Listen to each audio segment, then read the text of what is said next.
Estamos con todo el grupo. ¿Cuántos hay? Hay 19 personas. ¿Cuánto es el grupo, Juan José? ¿El grupo de cuántas personas es? No, doctor, hay 31. ¿31? Sí, que hay 31 y somos Ah, sí, treinta sí, y sí, cinco. sí. Ah, sí, 32 personas. Muy bien, muy bien. Ok. Bueno, entonces voy a hacer una pequeña introducción, ¿sí? Este tema ya lo hemos nosotros dado muchas veces. Yo he contado siempre y voy a presentar de una vez que nuestra invitada especial es la doctora Esperanza Morcada, nutricionista jefe del Servicio de Alimentación del Hospital Universitario Erasmo Meós. Es la autora de las guías de nutrición clínica que se están usando actualmente en el hospital. Son unas guías que se hicieron con la participación de los cirujanos generales del Hospital Erasmo Meós, pero que en realidad pues la autora intelectual y la que la ha venido renovando, que han venido renovando estas guías, es la doctora Esperanza Moncada, nutricionista de la Universidad Javeriana y miembro de la Sociedad Colombiana de Nutrición Clínica. En algún momento fue miembro también de la Junta Directiva de la Sociedad Colombiana de Nutrición Clínica, ha sido expositora en varias oportunidades en congresos y a mí me parece que pues es toda una autoridad. Ella siempre ha participado con nosotros en estas clases con los estudiantes de la Universidad de Pamplona y hoy yo la tengo como invitada muy especial porque pues en realidad pueden surgir algunas dudas al respecto y ustedes pueden hacer preguntas todas las que se les ocurra a la doctora Esperanza o a mí.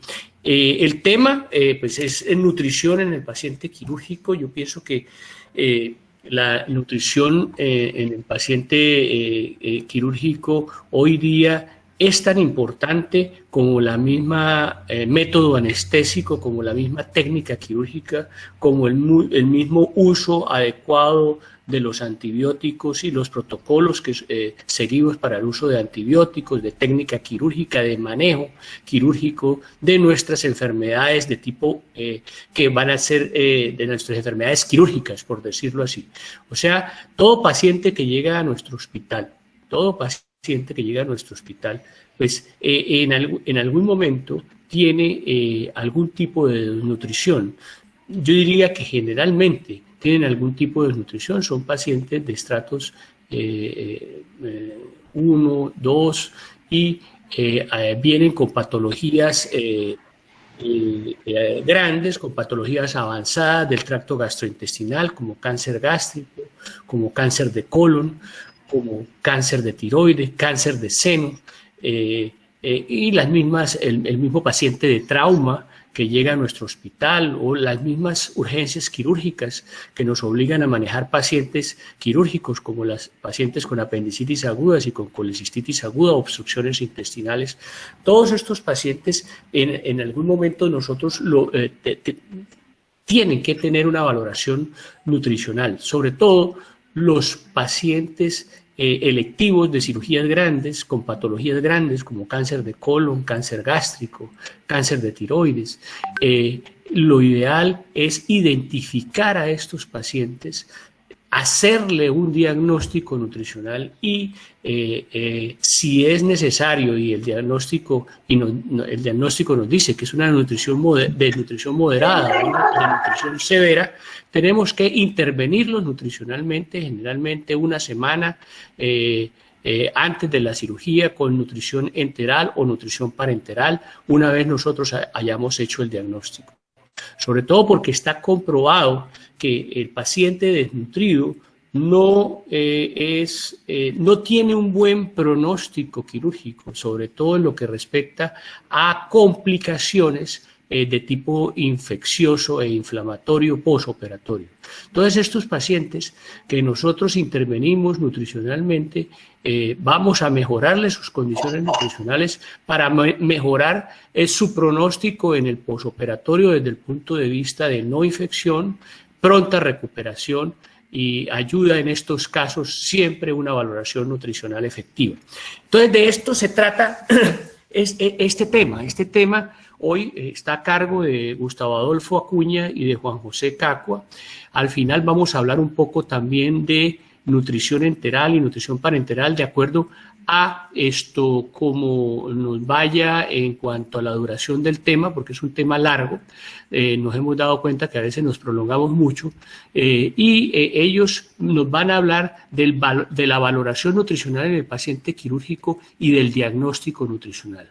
Una vez terminen ellos, podemos pasar a las preguntas, a las inquietudes, aprovechar a la doctora Esperanza que está aquí para que nos aclare algunos tópicos de la valoración nutricional, de lo que hacen las nutricionistas y lo que se está haciendo en el hospital en este momento con estos pacientes. Entonces, podemos empezar, Gustavo Adolfo. No, quien empieza es Juan José, mi compañero. Ah, bueno.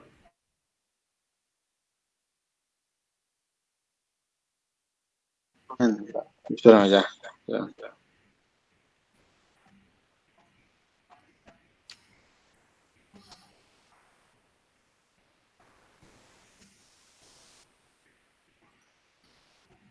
Juan José, se fue la proyección de las imágenes de la charla. ¿Aló, ya? Ahora sí volvieron.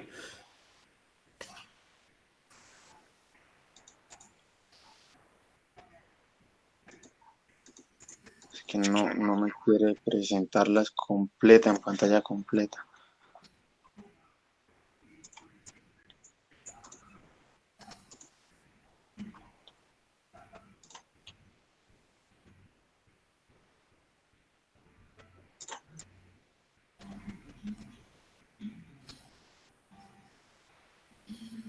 Ahí estamos viendo bien. Yo pienso que pues sería mejor verla en pantalla completa, pero si no podemos, si quiere intenta nuevamente, cierra y vuelve y entra a saber si no la Ya, vemos regálame así. un momentico. Bueno, tranquilo.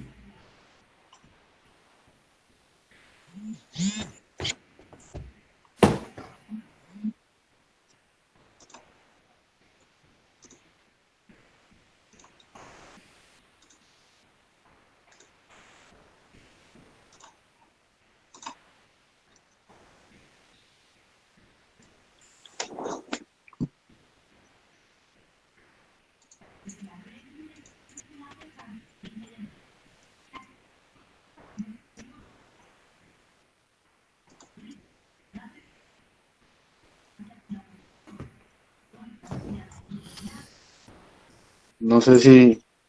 Ahí cambió algo, ¿sí? Bueno, esto... Sí, como bien dijo el doctor, pues vamos a hablarles un poco de la valoración nutricional, pues, en paciente quirúrgico. Acá, pues, nosotros como médicos debemos de tener en cuenta que ya sea algún trauma grande, quemaduras o incluso hasta la cirugía programada, pues vamos a tener esa idea de que el paciente me va a tener unos cambios metabólicos que son profundos, o sea, cambios metabólicos que o sea, nos van a llevar a que el paciente tenga un incremento de los requerimientos nutricionales. Pues hablaba de que este vendría siendo proporcionar al trauma del cual tiene el paciente, por eso es que debemos darle una nutrición exógena al paciente que sea adecuada y debido a que pues el paciente pues va a degradar esto, va a tener aminoácidos a partir de allí, producir la gluconeogénesis y que pues sabemos que viene siendo necesario para la célula nerviosa. Esto ocurre pues en pacientes que tienen ayunos breves, que es cuando el paciente cataboliza grandes cantidades de proteínas y mínimas de cantidades de grasa.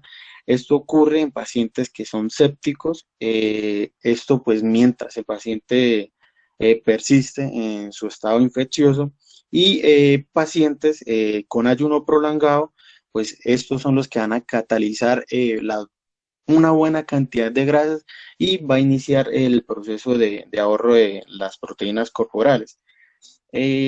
Como les dije, pues hay que tener en cuenta que el paciente, si no recibe una buena nutrición exógena en un estado pretraumático, pues ya el paciente cuando esté en estado traumático o postraumático, pues el paciente va a generar una hipercatabolización de las mismas proteínas y esto nos va a llevar a lo que viene siendo estragos en la masa muscular, en la masa de las células viscerales, que pues nos va a llevar a complicaciones en la sepsis, altas tasas de morbilidad y de mortalidad en estos pacientes. El objetivo principal del grupo de soporte nutricional, pues viene siendo la preservación de la masa magra del paciente, mantener y modular el sistema inmune, revertir las complicaciones metabólicas, recuperar nutricionalmente a pacientes desnutridos prehospitalariamente. Con este soporte, pues podemos atenuar la respuesta inflamatoria al estrés que tiene el paciente. Ya pues un inicio temprano de la nutrición pues me va a reducir el riesgo y favorece los buenos resultados de las terapias primarias que fueron suministradas y el suministro de una terapia temprana pues es una terapia proactiva que pues me va a reducir la gravedad de la enfermedad del paciente y disminuir las complicaciones de este paciente. Con respecto a los integrantes del grupo, pues vamos a tener 5 integrantes. Vamos a ver que está liderado por el médico que es el líder de este grupo de soporte. Acá pues este tiene la función de revisar la historia clínica del paciente, la evolución clínica, su estado metabólico. El médico es quien ordena si el paciente se le da un soporte de nutrición enteral, parenteral, asegura la vía de acceso, ya sea enteral o parenteral, se encarga de informar al paciente y a la familia. Encontramos también el nutricionista dietista, que pues esta persona es quien va a evaluar el estado del paciente y formula el diagnóstico nutricional, realiza los cálculos de requerimiento nutricional que necesita el paciente, lleva a cabo el control de la ingesta diaria del paciente, coordina la selección de la fórmula enteral. Esa persona pues realiza la vigilancia metabólica, recomienda los cambios de la dieta. Encontramos al enfermero que pues es responsable del cuidado de las vías de acceso enteral y parenteral. Realiza una estricta vigilancia, el paciente con catéter central, coloca las ondas de nutrición enteral temporal y encontramos también al químico farmacéutica que pues lo que va a hacer es manejar el sistema farmacovigilancia de soporte nutricional, evalúa la interacción del fármaco nutriente, evalúa medicamentos y su impacto en estado nutricional del paciente y según la vía de acceso hacia el paciente, pues se determina la forma farmacéutica del fármaco. Y encontramos también al fisioterapeuta, que viene siendo de gran importancia para la rehabilitación poco a poco del paciente. A estos pacientes vamos a solicitar una interconsulta. Discúlpeme, Señor. no nombraste a la nutricionista, ¿o sí? Qué pena con la Sí, doctora. sí. ¿Sí la nombraste? Sí, claro. Ah, sí.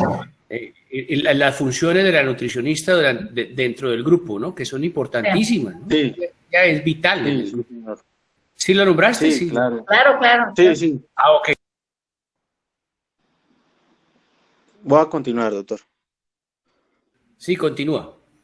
Esto, pues, como les decía, a esos pacientes vamos a solicitarle una interconsulta por el grupo de soporte nutricional. Entonces, acá en pantalla van a ver los criterios, que pues el paciente tenga el riesgo nutricional medio o alto, paciente con gastrostomía o yeyunostomía, la necesidad de nutrición perioperatoria, que el paciente tenga imposibilidad para la vía oral, pacientes neurológicos con trastornos en la deglución, pacientes que tengan trastornos en conducta alimentaria, que tengan estenosis parcial o total del tracto digestivo, pacientes pues, que tengan una ingesta menor al 70%, que haya contraindicación para la vía oral o enteral, que el paciente tenga un ayuno por más de 72 horas, pacientes en la unidad de cuidados intermedios, pacientes que tengan una desnutrición proteico-calórica severa, en posoperatorios de cirugía abdominal mayor, cirugía mayor de ortopedia y en de alto grado. Ya pues para iniciar como tal la valoración nutricional, pues esta consiste en la determinación del nivel de salud y el bienestar del individuo desde el punto de vista nutricional. También vamos a tener en cuenta el fisiológico, el bioquímico,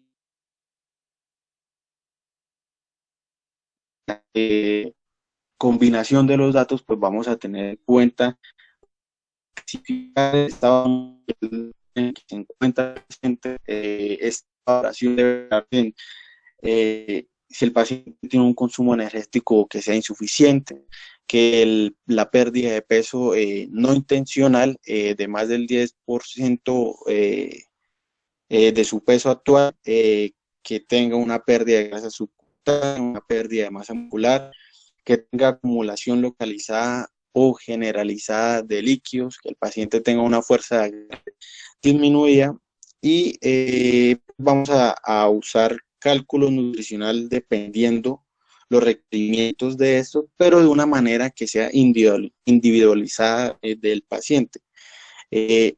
También la valoración se debe realizar al inicio del soporte nutricional y repetirlo semanalmente.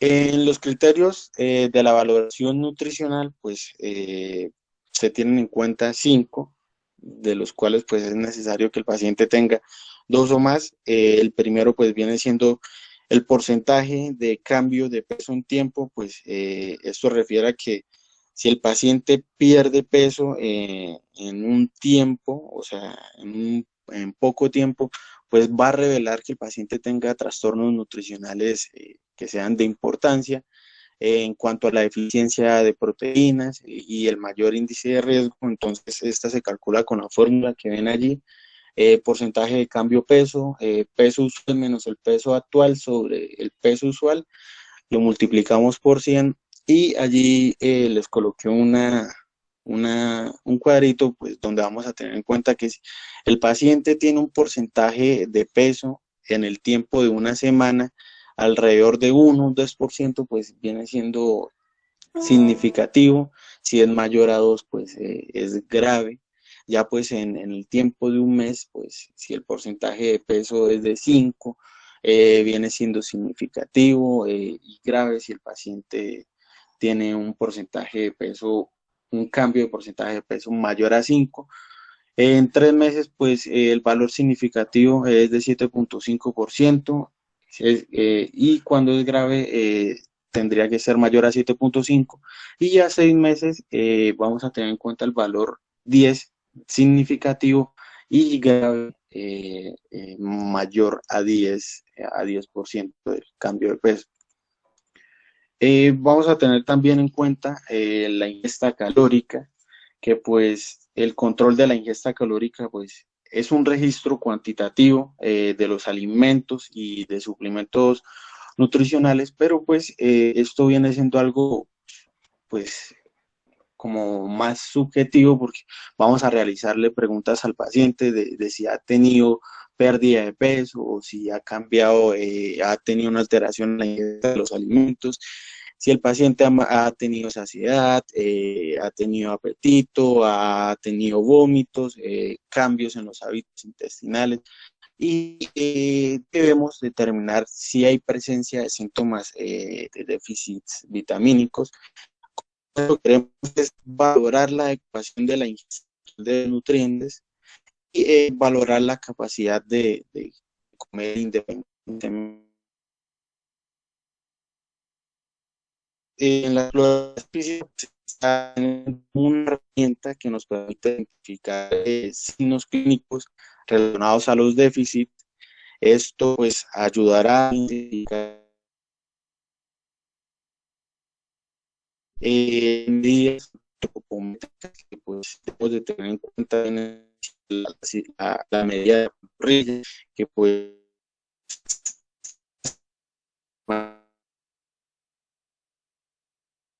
paciente tiene una menor medida de 31 centímetros, pues viene siendo sugestivo de que hay un agotamiento severo de la masa muscular. La otra pues viene siendo la circunferencia muscular, que pues estas son medidas válidas para evaluar el agotamiento de la proteína muscular. En la circunferencia muscular del brazo, pues en adultos masculinos menor a 32 y en mujeres menor a 18, pues esto nos hace sugestivo de que hay agotamiento de la masa muscular. También está la acumulación de líquidos, que pues debemos también de tener en cuenta si el paciente tiene alguna injuria renal o si el paciente tiene una insuficiencia cardíaca. Y como ven allí en la imagen, pues vamos a realizar la compresión de miembro inferior, donde pues si hay una depresión de 2 milímetros, pues esta viene siendo escasa detectable. Si se hace una fobia de 4 milímetros, pues que esta suele recuperarse en pocos segundos, o si se realiza una fobia de 6 milímetros que tarda alrededor de unos 10 a 12 segundos para recuperarse. Está también la 8 milímetros, que pues esta ya viene siendo una depresión muy profunda y tarda más de 20 segundos para poder recuperarse. Con respecto a la fuerza de agarre o de la capacidad funcional, pues esta se usa como una medida indirecta de la masa corporal magra. Acá pues usamos el dinamómetro y en pacientes que pues tengan demencia, artritis reumatoide, una enfermedad neuromuscular, pues no es aconsejable usarlo. Utilizamos la escala, la ECO-G o OMS. Esto pues en pacientes oncológicos, donde vamos a evaluar pues la actividad normal del paciente y que pues no tenga limitaciones, pues como vemos allí un valor de 0. Si el paciente ya tiene una limitación de la actividad, o sea, que ya no hace actividades de gran esfuerzo y realiza trabajos ligeros, es 1. Si el paciente aún es capaz de realizar todas las actividades de autocuidado, que no puede realizar los trabajos ya ligeros y que el paciente permanece levantado por más del 50% del día, pues 2. Si el paciente ya tiene limitación en realizar actividades de autocuidado, es sintomático y vive confinado en cama sillón por más del 50% del día.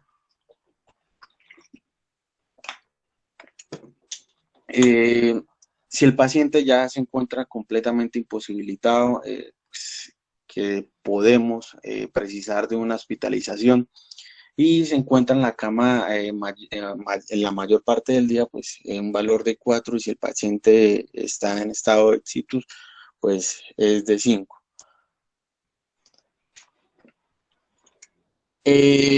Con respecto a la antropometría, pues para pacientes adultos, pues vamos a tener en cuenta las siguientes medidas, como el peso actual, el peso usual, el peso ideal, la talla, el IMC, la circunferencia de la pantorrilla. En pacientes bariátricos, pues calcular el IMC deseado, el IMC actual, la circunferencia, la obesidad y tener en cuenta esta definición de sarcopenia, que pues esto se ve ya pues en pacientes que pues tienen una edad ya avanzada. Esto inicia alrededor de la tercera década de vida y esto se define como la pérdida de la masa y de la fuerza muscular en estos pacientes. Ya puede ser que el paciente tenga una constitución de obeso, una constitución de ser una persona delgada. Aquí pues vamos a tener en cuenta el peso, que pues es una medida del total de los componentes corporales.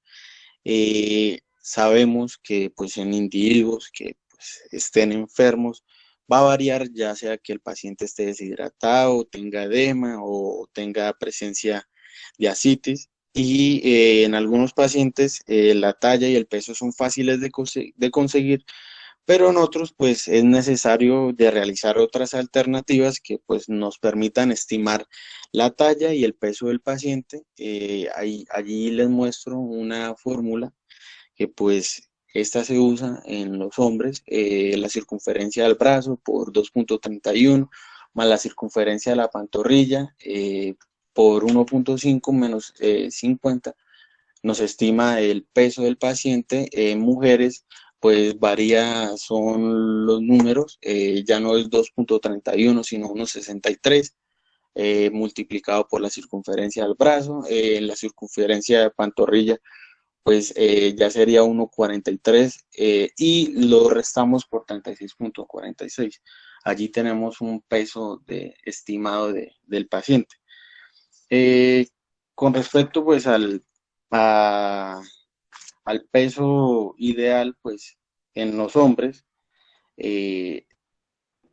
debemos sumar, o sea, si en los primeros 48 kilogramos, pues el paciente debe, o sea, a partir de los 150 vamos a empezar tenemos los 48 kilogramos y si el paciente pasa de los 150 centímetros, a partir de allí vamos a sumarle 2,7 kilogramos por cada 2,5 centímetros por encima de estos 150 centímetros. Y en mujeres ya sumamos 45.5 kilogramos los primeros 150 centímetros de altura y empezamos a sumar 2.2 kilogramos por cada 2.5 por encima de los 150.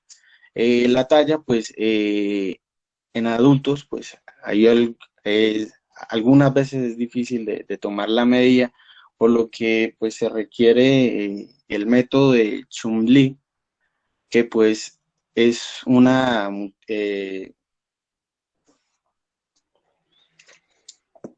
fórmula, qué pena, una fórmula que pues nos va a dar la talla de este paciente. Vamos a tener también en cuenta la circunferencia de la pantorrilla y el perímetro braquial, como les decía, pues viene siendo muy importante para nosotros hacernos sugestivo de que el paciente esté presentando el agotamiento.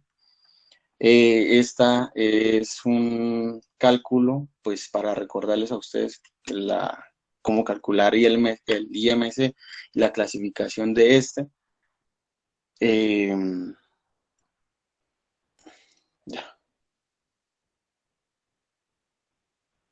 Bueno, Juan José, una cosa aquí aclarando para el grupo. Fíjese que todo esto y ahorita voy a dejar hablar a la doctora Esperanza, que me dijo que quería hacer alguna intervención con respecto a esto, porque aquí en este momento la nutricionista es parte fundamental de todo este proceso de diagnóstico nutricional. Entonces, fíjense que esto inicialmente era lo que se llamaba valoración global subjetiva y que ha ido cambiando con el tiempo. La doctora Esperanza ha ido actualizando estas guías hasta tenerlas acá en este momento completamente actualizadas. Antes se hacía con la valoración global subjetiva, que era muy sencilla, una historia clínica, un interrogatorio al paciente sobre su pérdida de peso y sobre cambios en sus hábitos intestinales, diarrea o vómito,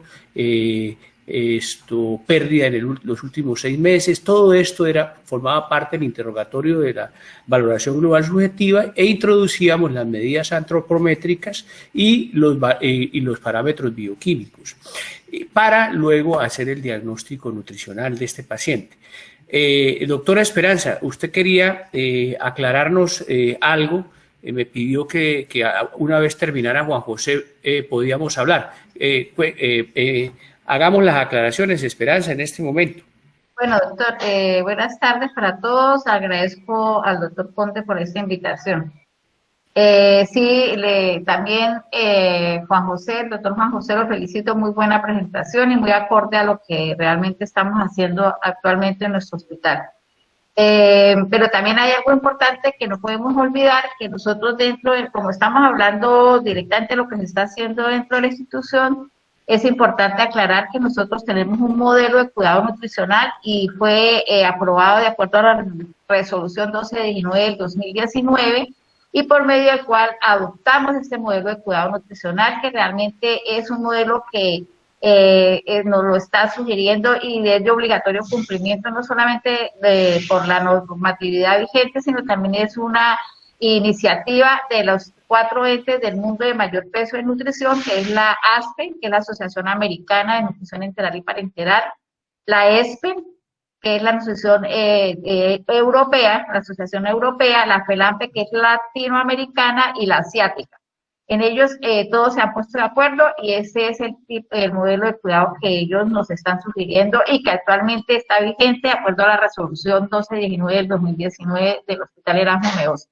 Hay un punto supremamente importante y que creo que no lo tuve en cuenta y no lo podemos omitir bajo ninguna circunstancia, porque esto nos está ocasionando a nosotros pérdida de tiempo en poder hacer una intervención nutricional adecuada y precoz en algunos pacientes, y esto aumenta, por supuesto, todas las consecuencias, como ya el doctor las habló, y claramente la evidencia clínica nos dice que es cierto, nos estamos demorando, aumenta la mortalidad de nuestros pacientes cuando no son adecuadamente manejados a nivel de, o recuperados a nivel de su estado nutricional, probablemente en la mayoría de los casos deficiente, no solamente por la parte social, y sobre todo en esta área donde estamos manejando una población fluctuante, población venezolana, población que viene realmente de desplazamientos con un déficit nutricional marcado, sino también el aporte que hace, digamos, negativo su catabolismo por su enfermedad, relacionado con su enfermedad. Por lo tanto, el primer paso que no debemos olvidar, y por favor, ustedes que están en formación, requerimos un apoyo juicioso frente a esto, porque como les dije, no solamente está ocasionándonos mayor mortalidad, mayor el sistema de salud, mayor aumentos de los costos y del tiempo de hospitalización, sino también está viendo seriamente afectado en la parte financiera de las instituciones. Ya les voy a decir cuál es el primer paso, que es el tamizaje nutricional, y ese tamizaje debe ser aplicado durante las primeras 48 horas de ingreso del paciente. Hay muchas herramientas de tamizaje nutricional. Realmente el momento de que quisimos adoptar la nuestra, pues la adoptamos, no la adoptamos, sino simplemente tomamos la misma herramienta. Hicimos una revisión exhaustiva de la literatura, nos apoyamos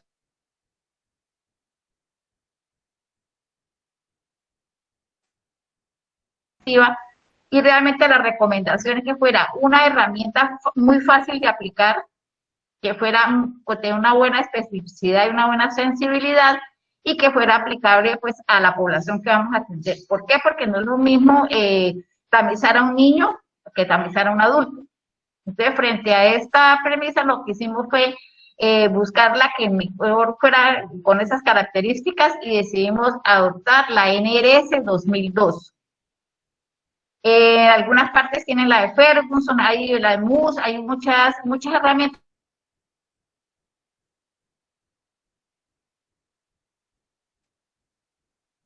que recomienda realmente la ASPEN, que es la Asociación Americana de Nutrición Enteral y Parenteral. Lo que buscamos frente a la aplicación de esa herramienta de tamizaje, lo primero que debemos hacer es saber si el paciente tiene riesgo o no nutricional. Frente a la primera diapositiva que nos hablaba de la conformación del grupo de soporte metabólico nutricional, realmente quiero enlazarlo con esto porque realmente sí es absolutamente importante, y más en un hospital de tercer nivel. Es importante tener el grupo, porque eso va a minimizar realmente los costos y de pronto los errores que se pueden cometer. Pero me decía que los pacientes que deben interconsultar, y habló una serie de patologías, pero algo importante que omitió fue justamente esto, pacientes en riesgo nutricional. ¿Sí? Entonces, es simplemente aplicar un cuestionario muy fácil, lo tenemos dentro de nuestra dinámica y es un paso obligatorio en la historia.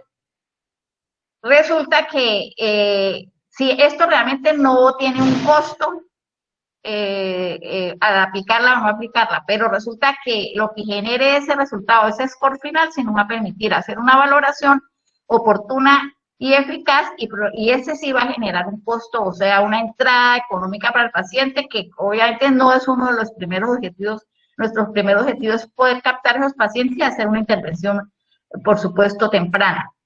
Y con sus probables disminuyentes consecuencias que ya todos conocemos, y para qué vamos a volver sobre el tema. Pero simplemente aplicar esa herramienta, tres primeras preguntas que el mismo sistema las arroja, que es IMC por debajo de 18.5, si el paciente tiene una enfermedad. Doctora, Señor, qué pena, es que yo voy a abordar ese tema. pero bueno, entonces, bueno, se lo dejo dejo para que, pero entonces debíamos haber empezado por la derecha, que justamente, Claro. justamente, pues, les quiero adelantar entonces, que esta tiene 3 componentes, mide 3 componentes del Está más adelante la diapositiva. muy sencillas, la mismo aplicativo lo tiene, simplemente es digitar con seriedad y realmente bien hecha, es muy fácil preguntar, o sea, no se necesita ser un genio para conocer ni tener mucha familiaridad con la herramienta, simplemente es una pregunta que normalmente se hace al paciente durante la consulta. ¿Usted ha perdido peso, ha disminuido su ingesta? Si cualquiera de esas preguntas es, o un IMC por debajo de 18.5, que la misma herramienta se lo está generando, es simplemente pasa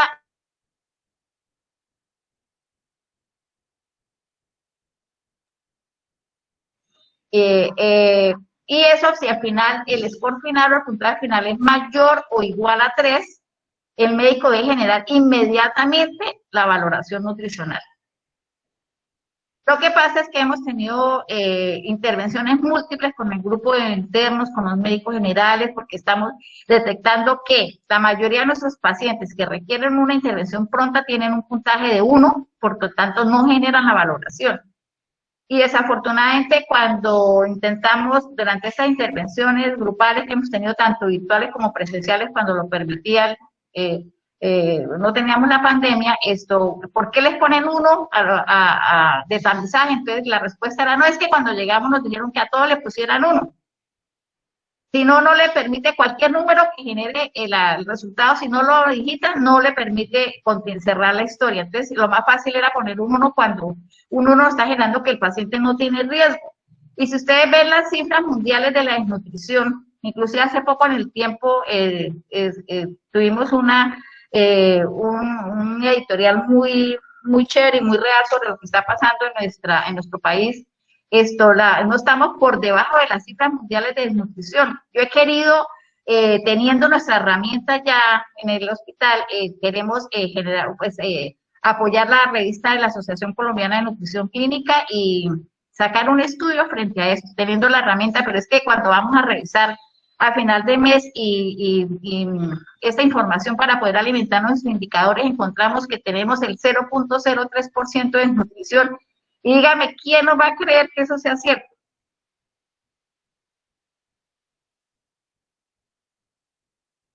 Pues nadie, a lo Esperanza. Es que inclusive se creía al principio que esto era un tema de los países subdesarrollados, pero hay estudios evidentes donde nos dicen que inclusive en Europa, Estados Unidos, los pacientes entran con un déficit del 60 y del 40 y termina con el 60% de desnutrición. Entonces no es cierto que en el Erasmus M2 de Cúcuta el riesgo de desnutrición está por debajo del 1%, es absolutamente imposible. Entonces eso es lo que no nos ha permitido poder publicar esas cifras y participar en esa revista. Entonces es medirlo y hacerlo de manera juiciosa y responsable, porque si bien no genera digamos, costos para el hospital en ese momento, digamos, la herramienta como tal, si eso está atrasando, de pronto una intervención pronta, y aparte de eso, tiene un costo cuando se hace ya la valoración. Estamos Esperanza, teniendo un déficit. Esperanza, una pregunta. ¿Ese tamizaje ya lo tenemos metido en el software de dinámica? Claro, obligatoriamente, si no lo hacen, no les permite cerrar la historia, ¿sí? Ah, Entonces usted revisa ok. cuando hace... ¿Y eso cuando- a quién le corresponde? al médico, o sea, ¿qué dice la herramienta de tamizaje? ¿Quién se debe aplicar durante las primeras 48 horas de ingreso del paciente? ¿Por qué no después de las 48 horas? A ver, 5 para el que me responda. A ver, doctor, le autorizo un 5 para que nos responda. A ver, porque acuérdese que hay algo importante, ampliamente reconocido, tampoco es un tema nuevo. El doctor Charles nos habla en 1900, ya le digo, en 1972, él ya nos está hablando de una desnutrición iatrogénica. ¿Por qué dice que es una desnutrición iatrogénica? ¿Por qué la llama así? Porque realmente, y él lo describe muy claramente en el clásico de nutrición que muchos conocemos o que muchos conocen, los que no conocen les digo que lo lean, que es interesante, que es el esqueleto guardado en los armarios de los hospitales. Desde esa época se está reconociendo la desnutrición iatrogénica como una omisión en el acto médico en el momento de reconocimiento del paciente. ¿Por qué? Porque seguramente el paciente le estamos poniendo afortunadamente en este hospital hemos logrado mejorar todas esas prácticas, pero todavía la gente del común cree que si usted le pone una destroza al paciente lo está nutriendo. Ah, no, pero tranquila que mira, ahí está recibiendo una destrocita. Eso es una de las causas que están produciendo desnutrición. Segundo, hay otras causas muy ligadas a ese tema, que es, por ejemplo, la falta de apoyo de los grupos de soporte nutricional, hay ayunos injustificados, hay intervenciones médicas y nutricionales inadecuadas, otra causa, la polimedicación de los pacientes, la falta de educación y sensibilización de todos los profesionales con respecto a este tema. No les importa, finalmente póngale uno, que lo importante es que nos deje cerrar la historia. Estadías prolongadas, viejitos con depresiones o pacientes con depresiones. Y hay algo también muy importante, un pilar importante, que es la hotelería, o sea, el servicio de alimentación no cumple con las expectativas de los pacientes. Frente a todas estas causales importantísimas que nos están generando mayor iatrogenia, lo que hemos tratado de hacer dentro de nuestro hospital, y conducta para mejorar ese tema, sobre todo el de la hotelería, hemos intentado presentarle al paciente algunas opciones que puede elegir, que es dos opciones proteicas. Entonces el paciente puede elegir que hoy quiero comer pollo así o cerdo así, o bueno. Entonces en las tardes se le pide al paciente, nuestras auxiliares suben de acuerdo a las minutas programadas, le ofrecen al paciente y él puede elegir, y eso puede de alguna manera minimizar esta causal.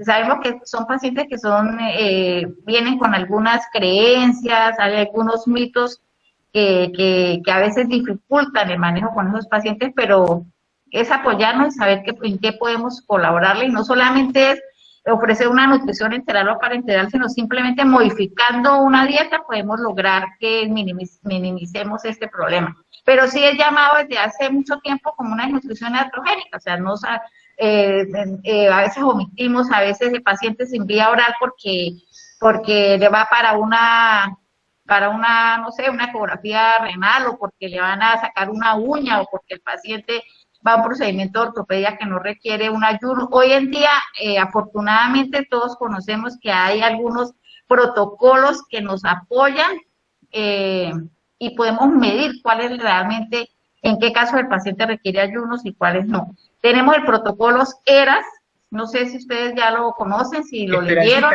Esperancita, si quieres, yo ya les he hablado yo de ERAS a ellos. Si quieres, hagamos una cosa.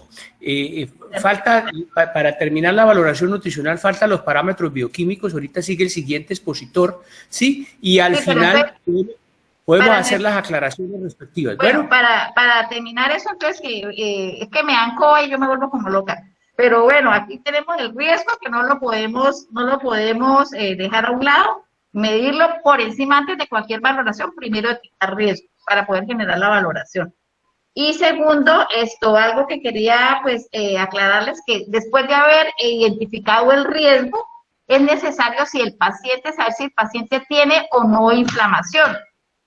Son criterios nuevos, pues, no son, pues realmente no es que sean tan nuevos, porque eso evidentemente son reconocidos, inclusive en los criterios GLIC de los que yo les dije que revisaran el tema, nos permite identificar el riesgo que tenemos de la inflamación del paciente, porque puede generar de alguna manera aumentar el riesgo de desnutrición. ¿Qué tenemos nosotros para medir la inflamación? La PCR.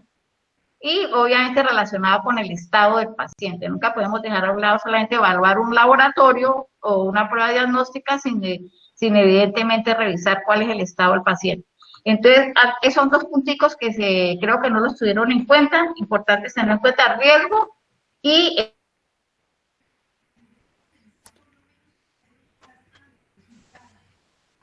criterios que ya el doctor fue claro y habló muy bien, consumo energético insuficiente, pérdida tanto del peso no intencional, mayor del 10%, pérdida tanto de la masa y la grasa, masa muscular y grasa subcutánea, que eso es con un examen exhaustivo, una exploración física, y acumulación de líquidos y la fuerza de agarre, que también es una herramienta validada y actualmente recomendada por estas asociaciones. Entonces era como aclarar esas cositas que les había pasado, pero y tener en cuenta que la fórmula de peso, como el doctor dijo en su momento, hay pacientes que por su problema clínico, digámoslo, no se puede empezar ni tallar, aunque a uno le parece muy fácil, pero ahí no tenemos básculas en pesas metabólicas, entonces nos toca utilizar algunas fórmulas que nos pueden ayudar a predecir esto, pero se acuerden que son subjetivas. Y esa fórmula que él nos explica ahí, el peso ideal, esa fórmula no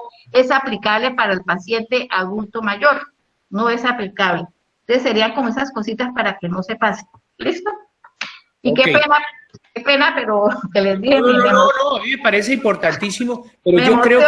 con el tema y me gustaría seguir acompañándolos, pero me están llamando porque tengo que contestar unos correos, doctor. De todas maneras, yo voy a estar atenta a cualquier cosa, con mucho gusto les colaboro.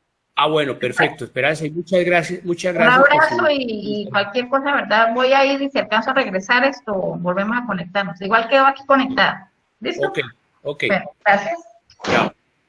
Bueno, muchachos, sigamos entonces con los parámetros bioquímicos. Yo creo que aquí nos vamos a aclarar un poco de dudas al respecto que Esperanza tocó, y entonces continuemos. Ok, bueno, como ya el doctor comentaba, vamos a hablar entonces de los parámetros bioquímicos para seguir con la presentación. Y pues aquí lo que tenemos que tener en cuenta es que pues, los parámetros bioquímicos son pruebas analíticas que se solicitan para diagnosticar lo que es el déficit de los micronutrientes en determinados pacientes. Y ya que pues...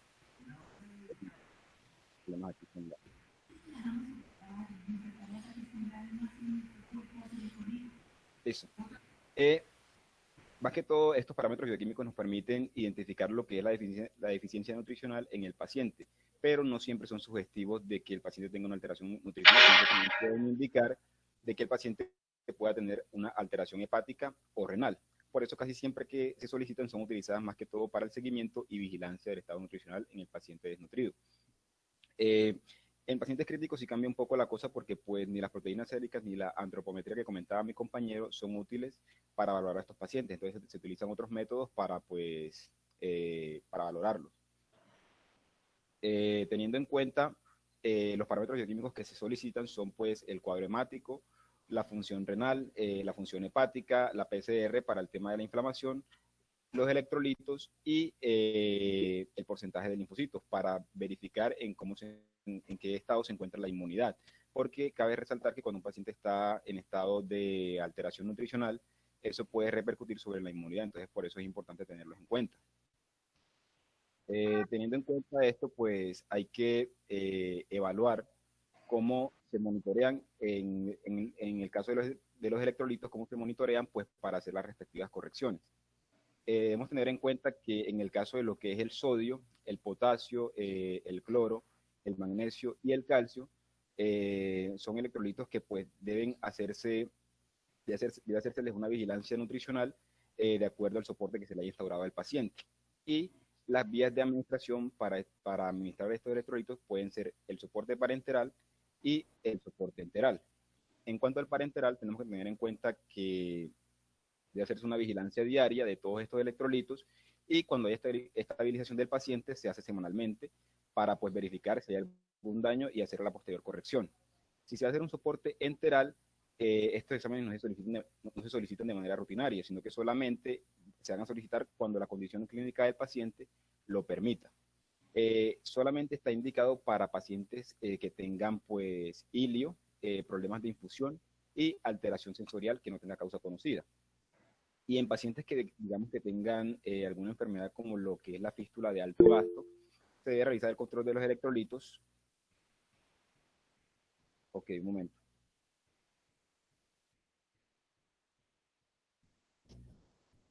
Bueno, en determinado caso que el paciente presente fístula de alto gasto, se debe realizar el control diario de los electrolitos, incluyendo el fósforo. ¿Por qué aquí no menciona el fósforo? Porque pues, el fósforo tiene un manejo diferente. Entonces ya vamos a hablar de eso. Y si en determinado caso los pacientes presentan fístulas de bajo gasto, se debe solicitar el control 1 o 2 veces por semana pues, para hacer la respectiva corrección. En cuanto al fósforo pasa algo muy importante, que es un electrolito que es muy sensible a lo que es el aporte de nutrientes en los pacientes, entonces tiende a desestabilizarse cuando nosotros administramos nutrición al paciente, entonces por eso pues hay que tener, se tiene un manejo diferente. Y si el fósforo llega a sufrir un desbalance, puede producir algo que se conoce como síndrome de realimentación, que ya hablaremos de él posteriormente. Entonces, para tener en cuenta el soporte que se le va a hacer al paciente, ya sea por vía parenteral y enteral, debemos tener dos casos. Uno si está en UCI y otro si está en piso. Si el paciente se encuentra en UCI, tenemos que realizar el control 3 veces por semana. Pero si está en piso, se realiza el control 3 veces por semana también, hasta que se estabilice el fósforo en el paciente. Luego, se regula o se controla mediante el criterio del grupo de soporte nutricional al cual pertenezca el paciente. En cuanto pues, a las dosis de los electrolitos que se van a administrar, pues cuando se vaya a hacer la reposición, debemos tener en cuenta que en el caso del sodio se van a administrar de 2 a 3 mil equivalentes por kilogramo de peso por día. En el caso del potasio se van a administrar 1 a 2 mil equivalentes por kilogramo de peso por día. En el caso del fósforo, de 0,15 a 0,25 milimoles por kilo por día. En el caso del magnesio, de 0,25 a 0,35 mil equivalentes por kilo por día. Y el calcio va a ser de 0,15 a 0,25 mil equivalentes por kilogramo de peso por día. Ok, la siguiente diapositiva, por favor.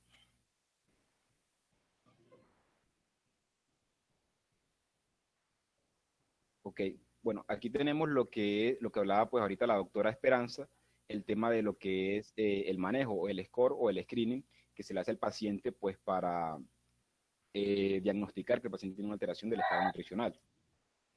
Y lo que se tiene que tener en cuenta acá es el índice de masa corporal, si está por debajo de 20.5, si el paciente ha perdido peso en los últimos 3 meses, si ha reducido su ingesta en la última semana o si ha estado gravemente enfermo, por ejemplo, si ha estado en UCI. Si el paciente responde sí a todo, nosotros pasamos al screening final. Pero si responde no, entonces hacemos la evaluación semanalmente para ver si en la próxima semana encontramos alguna alteración.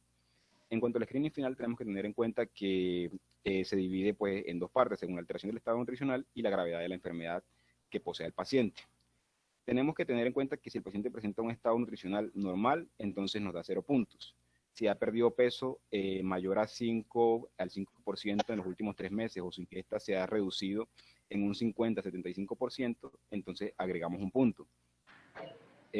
Si el paciente ha perdido peso en los últimos 2 meses mayor al 5% o su índice de masa corporal es entre 18 a 20.5, o hay alteración del estado general o la ingesta es entre el 25 y el 60%, le damos 2 puntos al paciente. Si ha perdido peso en un mes mayor al 5% o mayor al 15% en los últimos 3 meses, o su índice de masa corporal está por debajo de 18.5, o hay alteración del estado general, o su ingesta está entre 0 al 25% de los requerimientos en la semana previa, le damos 3 puntos.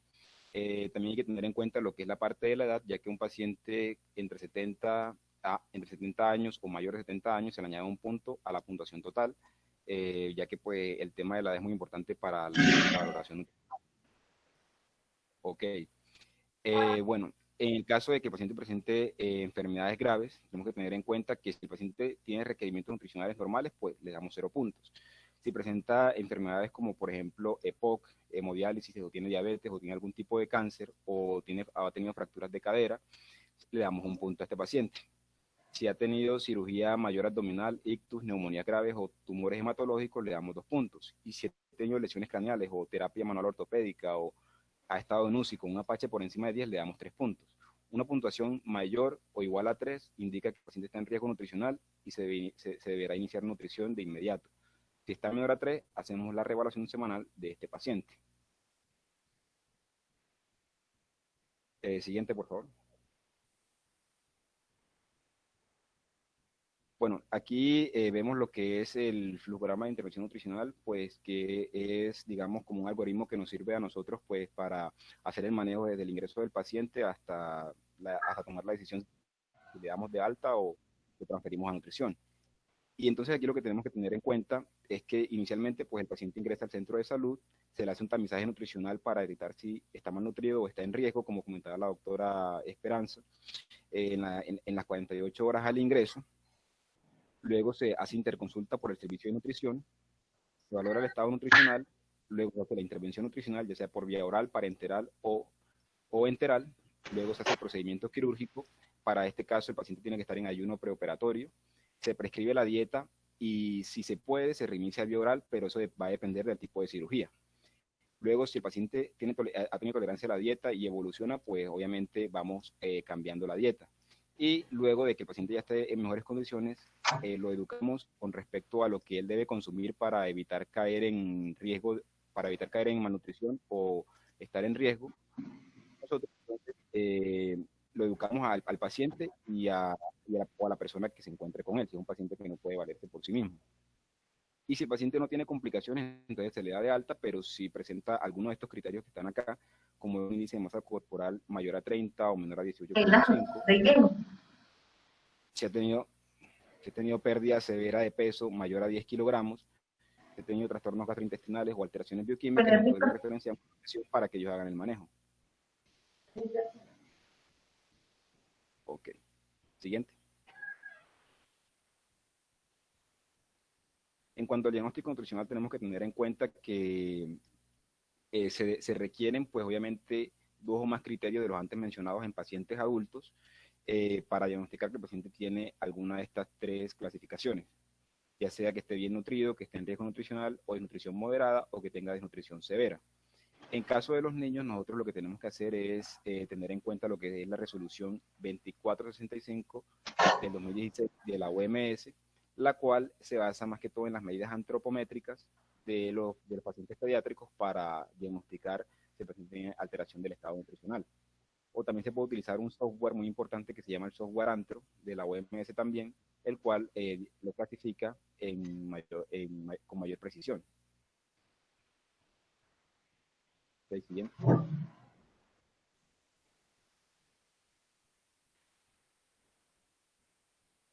Siguiente, por favor. Bueno, en cuanto al cálculo del requerimiento calórico, tenemos que tener en cuenta el tema de lo que son las calorías, las proteínas y los carbohidratos. En el caso de las calorías, tenemos que tener en cuenta que se le debe dar al paciente aproximadamente un aporte de energía de 25 a 30 kilocalorías por kilogramo de peso. Esto para pacientes que estén en grado B. Ya los grados los comentó mi compañero previamente. En pacientes que estén obviamente críticamente enfermos, lo que tenemos que hacer es, primero, una reanimación volumétrica agresiva y luego, si el paciente tiene presencia de edemas o cualquier signo de sobrecarga, debemos corregirlo antes de iniciar lo que es el aporte de calorías para evitar cualquier complicación. En cuanto al cálculo de requerimiento de proteínas, tenemos que tener en cuenta que en pacientes críticos que tienen un índice de masa corporal menor a 30, el requerimiento de proteínas va a ser de 1,2 a 2 gramos por kilo por día. Y si es un paciente que presente politraumatismo, quemaduras o tenga hemodiálisis, se le da de 1,5 a 2,5 gramos por kilo por día. Si es un paciente que esté en obesidad 1 y 2, es decir, con un índice de masa corporal entre 30 y 40, se le da de 2 a 2.5 gramos por kilo por día. Y si es un paciente con obesidad mórbida, superamos ese rango, mayor de 2.5 gramos por kilo por día. Eh, Tenemos que tener en cuenta en cuanto al tema de los carbohidratos, que pues lo que se debe administrar para estos pacientes va a ser aproximadamente de 5 a 7 gramos por kilo por día o flujos metabólicos entre 3 a 5 miligramos por kilo por día. Ellos utilizan como fuente de energía de manera rápida y aportan aproximadamente de 3,4 kilocalorías por centímetro cúbico de ingesta de carbohidratos. Entonces, tenemos que tener en cuenta que se le administrará al paciente un mínimo de 150 gramos de carbohidratos y se le van a aumentar según la tolerancia que esté presente a estos mismos. No debemos superar esos rangos porque obviamente si lo llegamos a superar podemos causar otras alteraciones o otras complicaciones como lo pueden ser hiperglicemias, estetosis hepática o hiperglicemias sostenidas, los cuales pueden requerir el uso de insulina. Por lo cual nosotros tenemos que mantener una concentración de la glicemia por debajo de 140 miligramos por decilitro en pacientes más que todo grado C. Y el control de la glicemia se va a estar reevaluando constantemente para evitar que el paciente le dé una hipoglicemia severa. Y tenemos que tener en cuenta que esto casi siempre se relaciona con un alto riesgo de mortalidad en el paciente. Siguiente. En cuanto a lo que es el tema del requerimiento de lípidos, tenemos que saber que más que todo a estos pacientes que requieren lípidos se les nutre por vía parenteral. Y se les da en caso de que los pacientes tengan una tolerancia normal a la glucosa o tengan disfunción pulmonar o trombocitopenia o problemas en la competencia inmunológica. El aporte recomendado de lípidos es de aproximadamente de 0,7 a 1.5 gramos por kilo por día, más que todo en pacientes grado B. Y la nutrición parenteral prolongada, si se va a dar nutrición parenteral prolongada, se recomienda lo que es 1 gramo por kilo por día. Cabe resaltar que pues el 20% de los lípidos del 20% proveen de aproximadamente 2 kilocalorías por centímetro cúbico que se le administra al paciente. Y también tenemos que tener en cuenta que debemos controlar constantemente lo que es el tema de los triglicéridos para evitar que aumenten sus concentraciones en sangre. Debemos tener una concentración de estos en sangre menor a 200 miligramos por decilitro. Bueno, los electrolitos pues ya los mencionaba.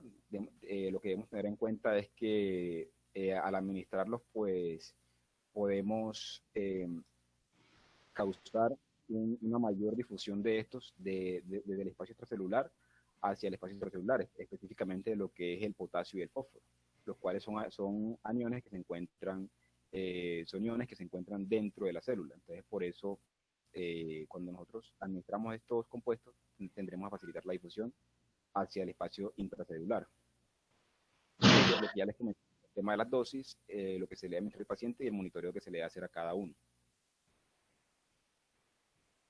En cuanto a las vitaminas, debemos tener en cuenta que son oligoelementos que se pueden implementar en la dieta, ya sea de carbohidratos, de lípidos o de proteínas, pues para causar un mayor efecto positivo en los pacientes que estén con alguna alteración nutricional. Y la posología o lo que se le administra al paciente va a ser básicamente, en el caso de la vitamina K, se le debe administrar 10 miligramos por semana o dependiendo de los tiempos de protrombina. La vitamina C se le administra 1 gramo por día debido a que este tiene un gran efecto antioxidante. Y el ácido fólico se le administra también 1 gramo de aproximadamente 3 veces por semana. Siguiente, por favor.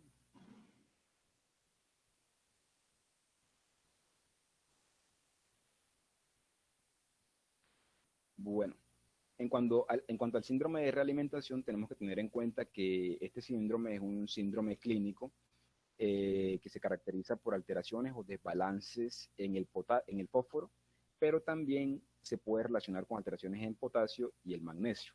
Entonces, por eso es importante corregir estos electrolitos para evitar este síndrome, el cual es un desbalance, como ya dije, metabólico, que se da aproximadamente los 3 días posteriores al haber iniciado la nutrición más que todo en pacientes nutridos, perdón.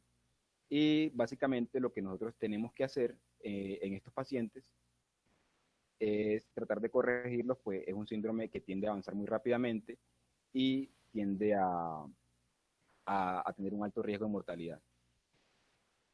Bien.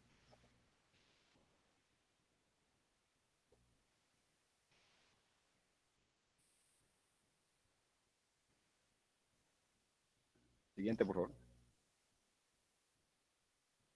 Bueno, este síndrome de realimentación tiende a causar múltiples efectos en los diferentes sistemas, ya sea pues en el sistema digestivo, que tiende a causar cuando el paciente presenta hipofosfatemia, tiende a producir lo que es anorexia, náuseas o vómitos. Si el paciente tiene hipocalemia, tiende a producir vómitos, ilio, estreñimiento o agravamiento de la encefalopatía hepática. Y si el paciente tiene hipomagnesemia, puede tener anorexia, náuseas, vómito o diarrea. También hay otras, se alteran otros sistemas, como es, por ejemplo, el caso del sistema cardiovascular. Siguiente. En donde pues lo que vamos a identificar va a ser, pues, si el paciente tiene hipofosfatemia, puede haber insuficiencia cardíaca, arritmia o muerte súbita.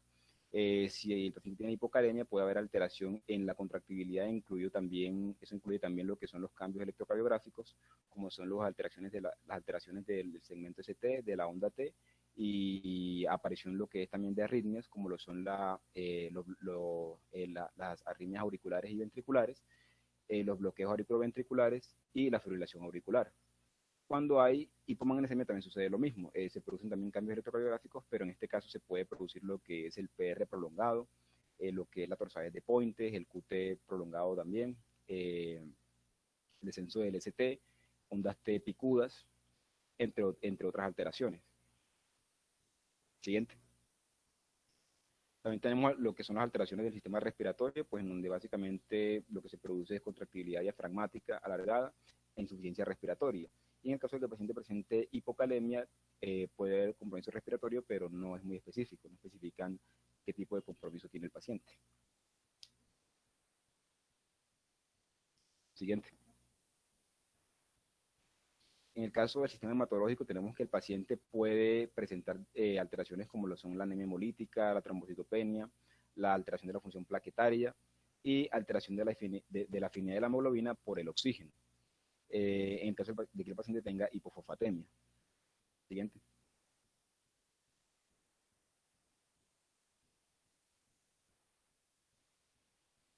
Y en el caso de los sistemas ya sea musculoesquelético y nervioso, en el caso del sistema musculoesquelético, si el paciente tiene hipofosfatemia, vamos a tener que puede presentar lo que son debilidades, mialgia, rhabdomiólisis, o miopatías proximales. Si tiene hipocalemia, puede presentar debilidad o alteraciones musculares. Y si tiene hipomagnesemia, también puede presentar lo que son fasciculaciones o tetania. En el caso del sistema nervioso, vamos a tener que el paciente puede presentar lo que son parestesias, parálisis refléxicas, pérdida de pares craneales, parálisis de los pares craneales, perdón. Si tiene hipocalemia, el paciente puede presentar parestesias o arreflexias, y si tiene hipomagnesemia, puede presentar lo que es ataxia, irritabilidad, convulsiones, vértigo, y hasta puede el paciente llegar a estado de coma. Entonces, por eso es importante corregirlos para evitar estas alteraciones. Siguiente. En el caso del sistema renal, vamos a tener que el paciente puede presentar necrosis tubular y poliuria. Y en el sistema metabólico, si el paciente tiene hipomagnesemia, puede presentar intolerancia a la hidroclorotiazida y alcalosis metabólica. Y en el caso de que tenga hipercalcemia o hipercalemia, puede presentar acidosis láctica. Siguiente. Bueno, en cuanto a la prevención del síndrome de realimentación, tenemos que tener en cuenta que lo que se debe hacer, pues, para prevenir este síndrome que tiene un alto riesgo de mortalidad, es iniciar el soporte nutricional y la valoración médica cuanto antes. Luego monitorizar al paciente mediante lo que son los exámenes bioquímicos, o sea, la bioquímica completa y el hemograma, y corregir el equilibrio hídrico, ya sea para evitar la alteración de estos electrolitos, como lo son el fosfato, el potasio o el magnesio. Y se debe hacer esto, o sea, corregir esto antes de iniciar el aporte de nutrientes, porque puede agravar el cuadro más adelante. Siguiente.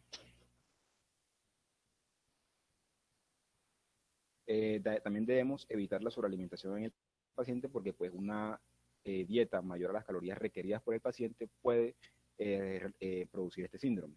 También iniciar represión nutricional. ¿Qué quiere decir esto? Que nosotros pues calculamos la cantidad o el requerimiento que debe tener el paciente en el primer día de ingreso y solamente le administramos el 25% de eso. Luego vamos incrementando hasta, o sea, gradualmente hasta conseguir el objetivo, que debe ser entre 3 a 5 días de haber ingresado el paciente. Y también restringimos lo que es el tema del sodio, porque pues el sodio se relaciona por los temas de aumento de la osmolaridad en el líquido extracelular, puede ocasionar sobrecarga de volumen, entonces puede agravar mucho más el cuadro del paciente. Siguiente. También nosotros tenemos que realizar una suplementación empírica en el paciente, ya sea antes o después o durante del soporte nutricional.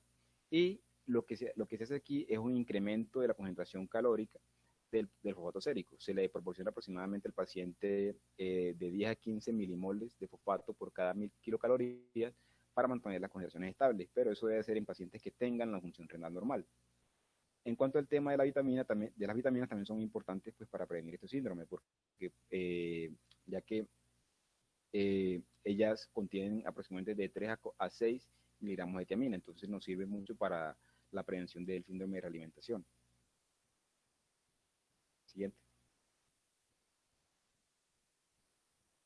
Bueno, aquí en cuanto al tratamiento, si el paciente tiene síndrome de realimentación por hipofosfatemia, entonces lo que nosotros tenemos que primero hacer es evaluar el estado del paciente. Si es una hipofosfatemia leve o moderada, o si el paciente está sintomático, o si tiene el tracto gastrointestinal funcionante, se trata con fosfato oral. Pero si el paciente tiene déficit severo o está muy sintomático o el tracto digestivo no permite, se hace suplementación intravenosa.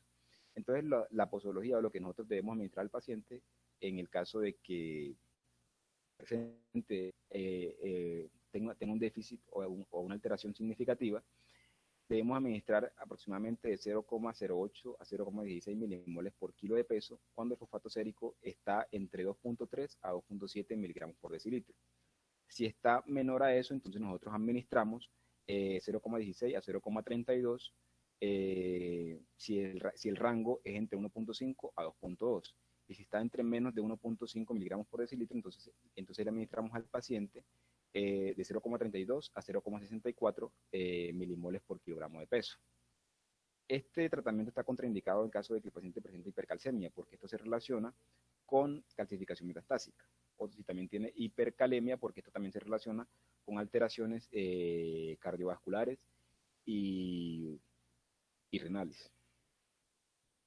Siguiente.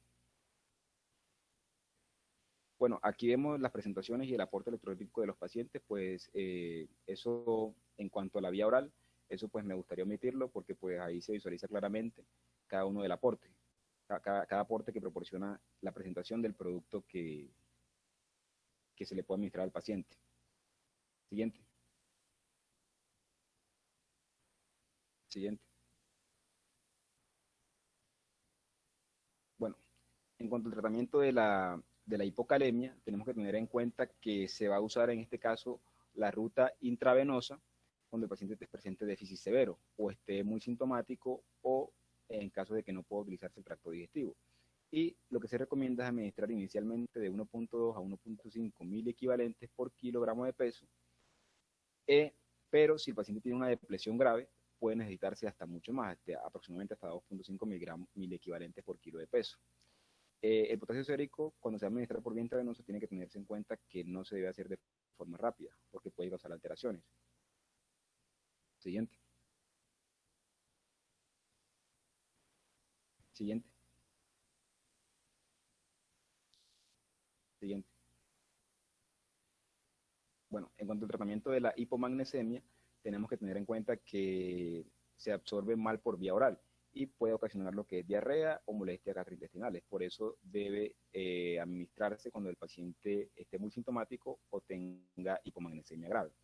En este caso, los pacientes con hipomagnesemia leve a moderada se les administra de 8 a 32 de 0,8 a 0,32 miliequivalentes de magnesio por kilogramo de peso, hasta un máximo de 1 miliequivalente por kilogramo. Y en pacientes que estén muy sintomáticos, con hipomagnesemia severa, se le administra de 0,32 a 0,64 miliequivalentes de magnesio y se le puede adicionar hasta un máximo de 1,5 miliequivalente.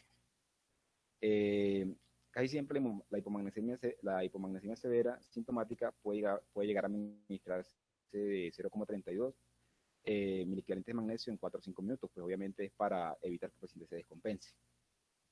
Siguiente. Siguiente. Bueno, en cuanto a las rutas de alimentación, siguiente, por favor. Tenemos que tener en cuenta que existen dos vías, lo que es la nutrición enteral y la nutrición parenteral, que ya las comentaba previamente. Y lo que debemos saber acá es que la nutrición enteral es un soporte, pues, que es, digamos, la forma que tenemos nosotros de nutrir al paciente por una vía diferente cuando la vía oral no es permitida, y es la administración, pues, de alimentos o de suplementos a través del tubo digestivo.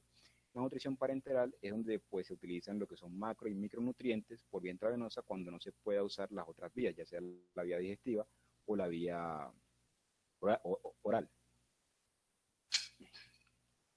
Listo.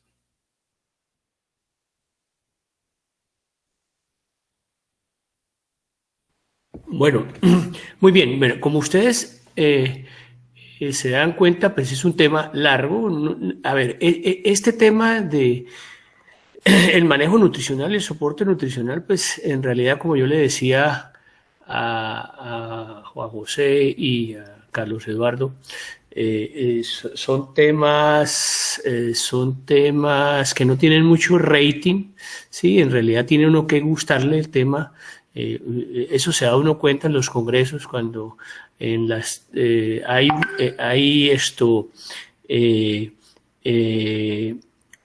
un espacio para nutrición, y en realidad pues no va mucha gente a esto, siendo tan interesante el tema, pero en realidad dentro de los cirujanos no hay mucha expectativa de gusto al respecto.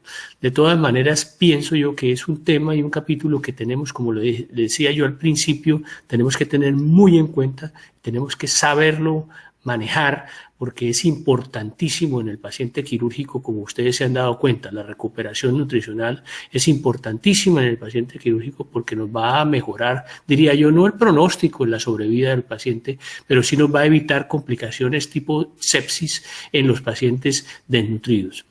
Quisiera hacer algunos comentarios. Ya llegó la doctora Esperanza también, por si acaso quieren preguntar ahorita algo, pero yo al final quiero hacer algunos comentarios al respecto porque quedaron, primero quedó en el aire.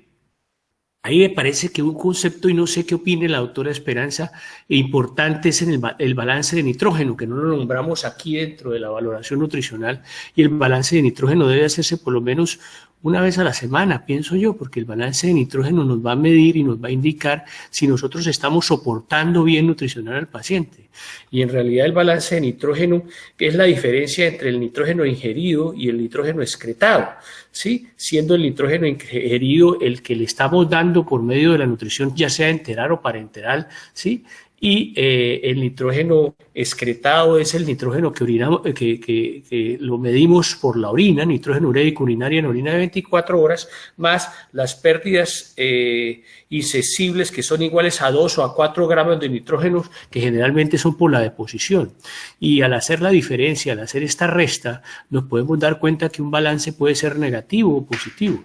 Cuando es un balance negativo, pues nos puede decir a nosotros: este paciente está séptico, este paciente está hipercatabólico, nos estamos quedando cortos en cuanto al aporte nutricional, al aporte proteico, ¿sí? Y si es un balance positivo, pues vamos a decir: este paciente está mejorando y estamos haciendo lo que debemos hacer. Generalmente la meta es alcanzar un balance positivo entre 2 y 4 gramos de nitrógeno al día durante la fase de depresión. Entonces, es importante esto. Yo todavía le doy importancia. Ahorita le preguntamos a la doctora Esperanza si ella le da importancia en el manejo nutricional al balance de nitrógeno. Otra cosa que quería comentarles es, como ustedes ven, nos quedó en el tintero, por decirlo así, la nutrición enteral y la nutrición parenteral, que es importantísimo. Yo diría que tenemos que hacer énfasis más en la nutrición enteral o en la nutrición por vía oral, sí, porque si hay un dogma en nutrición que dice que si el tracto gastrointestinal está viable, úselo. Y es la mejor vía para nutrir a un paciente, la nutrición enteral, ya sea por vía oral o por sonda o por gastrostomía. Entonces, tenemos que tener en cuenta este concepto de si tenemos el tracto gastrointestinal viable, hay que soportar nutricionalmente al paciente o mejorar al paciente desde el punto de vista nutricional obligadamente por vía enteral o por vía oral. ¿Cuándo no podemos soportar al paciente nutricionalmente por vía enteral o por vía oral? Y todo esto sí lo decide básicamente el cirujano. A nosotros los cirujanos nos piden mucha interconsulta para esto. Doctor, en el 7º piso hay un paciente que hay que hacerle una gastrostomía, ¿sí? O doctor, en el 7º piso hay un paciente que no sabemos si hay que ponerle vía enteral o vía parenteral. Entonces hay que primero regirnos por el concepto de que si el tracto gastrointestinal está viable, no hay una obstrucción, no hay una fístula enterocutánea de alto gasto, no hay un síndrome de intestino corto, no hay un ilio severo, el paciente no tiene vómito, no tiene un síndrome pilórico, o sea, obstrucción del píloro que impide la colocación de sonda en el estómago o vía oral porque todo esto lo va a vomitar. En estos pacientes debemos utilizar la nutrición enteral. Sobre todo, mañana vamos a hablar con los estudiantes que le correspondieron a mi rotación en esta semana sobre pancreatitis. Cuando hay las pancreatitis generalmente son pancreatitis leves en el 80% de los casos y lo vamos a ver cuando hagamos la clasificación de pancreatitis, y solo el 20% son pancreatitis graves, que son las pancreatitis que van a la unidad de cuidado intensivo. Entonces, estas pancreatitis que van a la unidad de cuidado intensivo, una de las cosas que tenemos que nosotros tener en cuenta es cómo vamos a nutrirlo. Lo vamos a nutrir por nutrición parenteral, lo vamos a nutrir por vía oral, lo vamos a nutrir por alimentación por sonda. Generalmente preferimos, si el tracto gastrointestinal es viable, utilizar una sonda, ¿sí?, puesta incluso en el estómago y alimentarlo por infusión para nutrición, recuperarlo nutricionalmente. O lo que más recomiendan, poner una sonda que llaman postpilórica, o una sonda en la primera porción, en la primera asa yeyunal, para alimentarlos por vía enteral por sonda. De todas maneras, en la realidad y lo que yo veo, y ahorita esto nos lo puede también complementar la doctora Esperanza, es que cuando hay un paciente con pancreatitis grave, severamente complicada, pancreatitis grave con necrosis pancreática, y con falla orgánica múltiple, conectado a ventilador, con soporte inotrópico, etcétera, etcétera, y con un ilio severo, nosotros iniciamos teóricamente la alimentación por sonda, y en estos pacientes no le podemos dar todos los requerimientos calóricos por la sonda porque tiene un ilio severo y estos nutrientes no van a ser adecuadamente absorbidos para mejorar su estado nutricional. Entonces, lo que en realidad utilizamos en estos pacientes es una nutrición mixta, una nutrición parenteral, ¿sí?, y una nutrición enteral. Podemos valernos de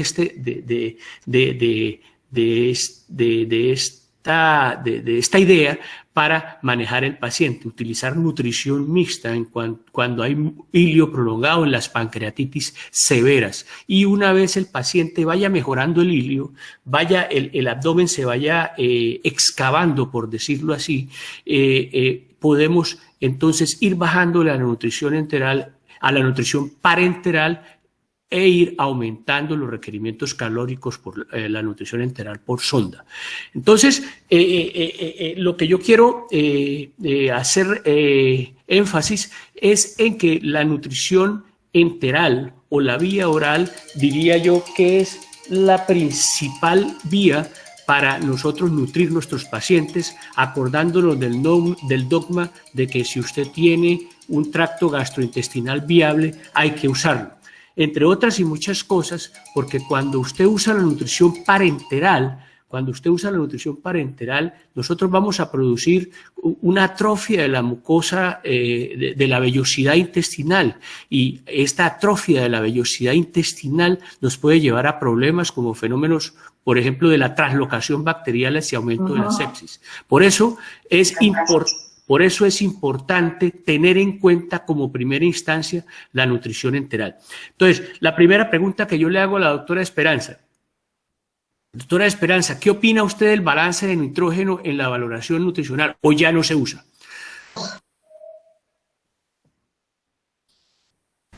Estoy sin audio, no lo oigo. Doctora, ¿me oye? Sí, ahora sí, doctor. ¿Qué opina usted? Estoy hablando yo que no nos hablaron del balance de nitrógeno. Sí. ¿Usted le da importancia al balance de nitrógeno dentro de la valoración nutricional o el manejo nutricional del paciente quirúrgico? Antes de contestarle, doctor, quiero aclarar algo para que quede, de pronto si hay alguna duda fue una equivocación. Las vitaminas no son oligoelementos, ¿no? Que quede claro el doctor que habló sobre eso. Segundo, en cuanto al tema del balance de nitrógeno, realmente en todos los últimos congresos siempre se habla de la importancia de tener en cuenta el balance de nitrógeno. Pero debemos también tener en cuenta que hay pacientes anúricos con una falla renal importante que de pronto este balance no nos va a servir de mucho. Las primeras semanas del paciente crítico o de inicio del soporte nutricional, realmente el balance nos va a medir el catabolismo, como dice el doctor, inicialmente el catabolismo del paciente. Ya cuando el paciente entra en anabolismo por la segunda o tercera semana, ya nos puede indicar si estamos quedados cortos, por decirlo de alguna manera, en los aportes nutricionales. Eso nos permite ir reevaluando los aportes que estamos dando. En cuanto al tema que me habla, bueno,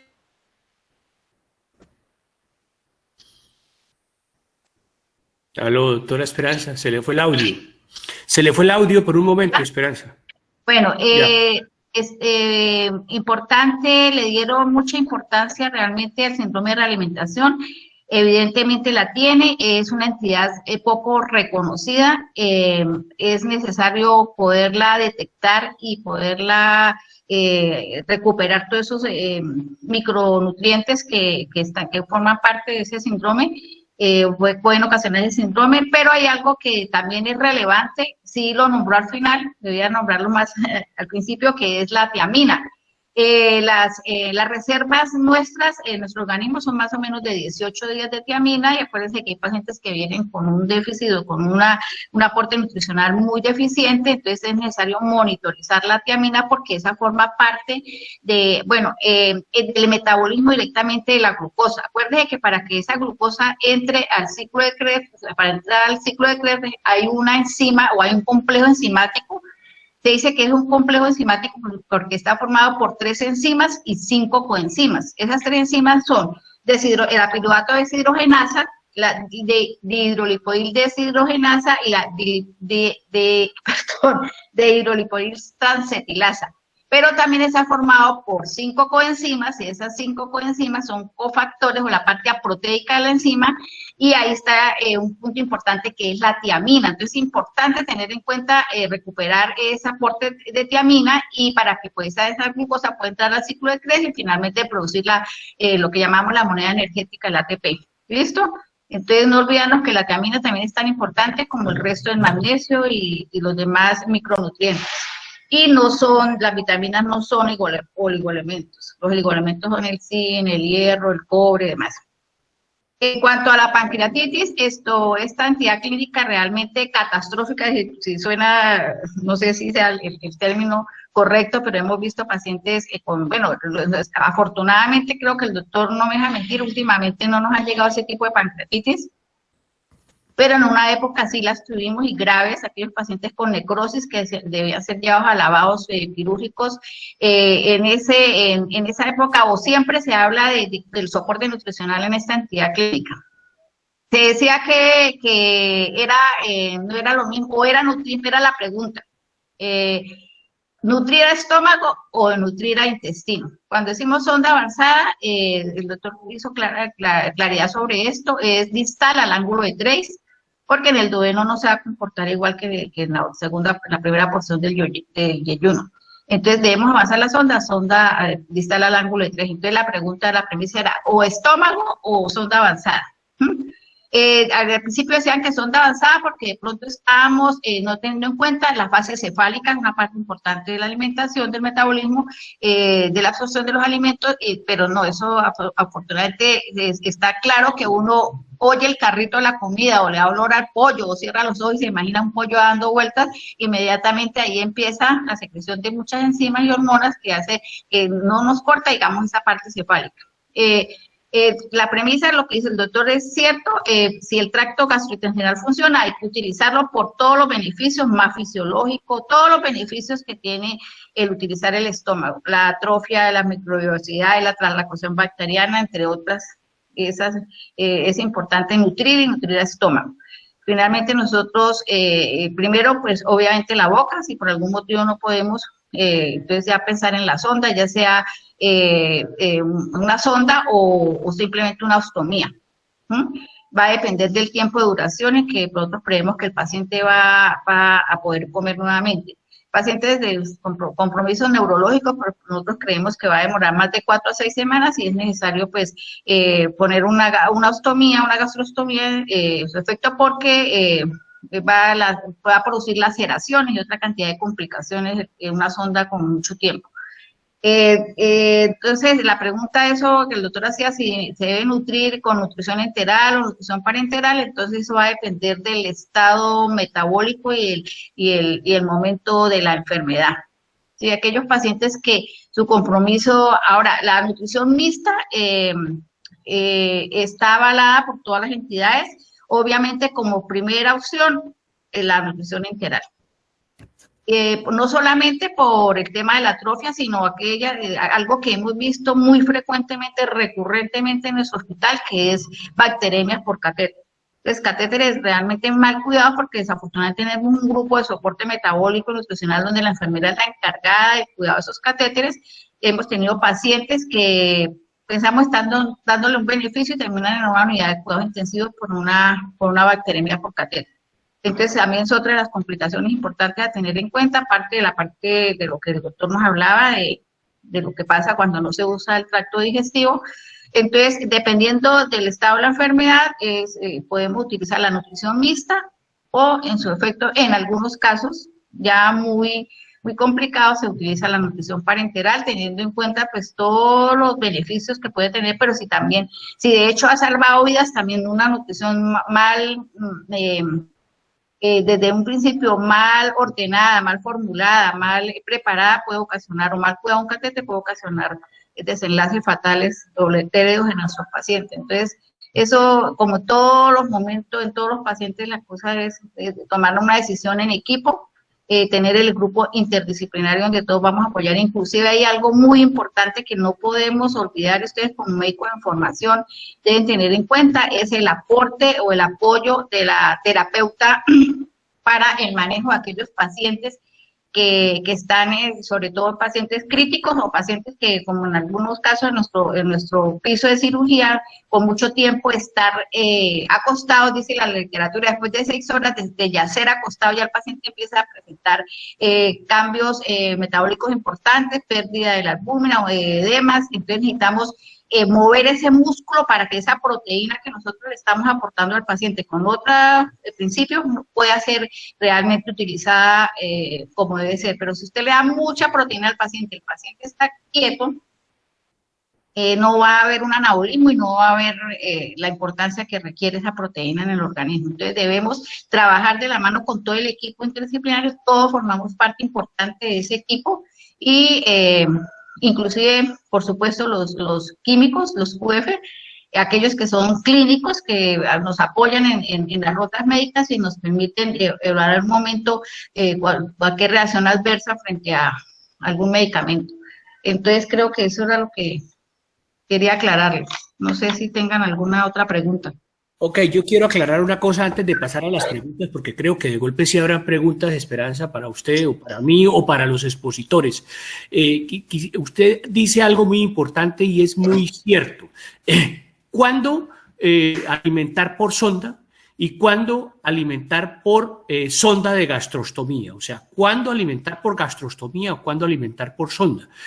Depende de la duración que vayamos del tiempo que vayamos a utilizar este tipo de alimentación. Por ejemplo, si tenemos un paciente del séptimo piso, que generalmente nos llaman de medicina interna, con un ACV trombótico, hemiparético, el paciente no conecta con la realidad, no deglute y el pronóstico neurológico es incierto, o por no decirlo malo, nosotros no nos pongamos a alimentar a este paciente con una sondita, con una sonda puesta en el estómago. ¿Por qué razón? La indicación de la sonda puesta en el estómago es cuando el tiempo de duración o de recuperación del paciente con su enfermedad va a ser menor a 4 a 6 semanas. Y este paciente neurológico no se va a recuperar en 4 a 6 semanas. Y entonces vamos a producir con la sonda todo aquello que está, todos los problemas que nos estaba diciendo la doctora de úlceras en las narinas, reflujo gastroesofágico, mayor posibilidad de broncoaspiración, y vamos a someter al paciente a una serie de problemas que no son justificables. En estos pacientes que necesitamos nutrir y que sabemos que no se van a recuperar después de 4 a 6 semanas, a estos pacientes hay que abordarlos con una gastrostomía, o sea, hacerle una gastrostomía. Y para eso está el médico del grupo de soporte nutricional en los grupos de soporte nutricional. Una de las funciones del médico son los abordajes, y este tipo de abordaje es hacerle una gastrostomía a este paciente neurológico para que se pueda nutrir. También, si necesita nutrición parenteral, en el caso de que esté indicada nutrición parenteral, el médico del grupo de soporte. Ahora sí, pasemos a las preguntas, si hay preguntas o aclaraciones, muchachos. Aprovechemos que está la doctora Esperanza aquí, o a preguntas para los expositores, para Carlos Eduardo, para Juan José, o todo quedó muy claro.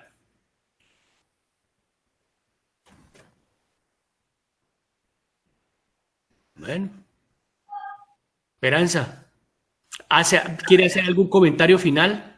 Pues, doctor, en cuanto al tema del tipo de abordaje, cuando decimos o que el paciente requiere una nutrición integral, entonces debemos ser muy juiciosos y tener claro qué tipo de sonda vamos a utilizar, ¿cierto? Las sondas con punta de Toscano son indicadas cuando usted va a alimentar a un paciente a intestino. Acuérdese que la alimentación a intestino debe tener ciertos cuidados. El estómago es un órgano reservorio, el intestino no es reservorio. La diferencia de nutrir a estómago a intestino son muchas, entre esas el estómago lo podemos alimentar en bolos, ¿sí? Mientras que el intestino debe ser una alimentación continua porque no es reservorio, podemos ocasionar el síndrome de dumping, que el doctor sabe, nos puede explicar un poquito sobre eso. De acuerdo, eso es importantísimo, eso es importantísimo. Cuando vayamos a utilizar una sonda puesta en el estómago para nutrición por sonda, la administración, por aquello de que el estómago es un reservorio y tiene una bomba antropilórica y está capacitado para recibir grandes volúmenes, entonces la alimentación va a ser por bolos intermitentes, pero por bolos. Y en cambio, cuando ponemos una sonda en la primera asa yeyunal, o una sonda de yeyunostomía en la primera asa yeyunal, que hay pues técnicas para colocarlo, ya sea en técnicas endoscópicas o técnicas manuales, que nos los enseña aquel librito azul de terapia nutricional y metabólica del paciente hospitalizado de la Universidad Javeriana, que tienen una técnica muy especial para ponerla a ciegas, pero con muy buenos resultados. Entonces, a estas sondas que se ponen en la primera asa yeyunal, como usted dice, sí se les puede dar alimentación en infusión. Y lo que dice Esperanza, sí, hay un síndrome que se llama el síndrome de dumping. El síndrome de dumping fue descrito inicialmente en los pacientes gastrectomizados, y era lo que nosotros llamábamos el síndrome de Albatros también. Eso viene de la mitología griega, y un paciente con dumping puede ser un dolor de cabeza para el cirujano. ¿Por qué razón? la mitología griega cuenta de del cuento de un barco abandonado a mitad del océano, en donde se quedaron sin comida, y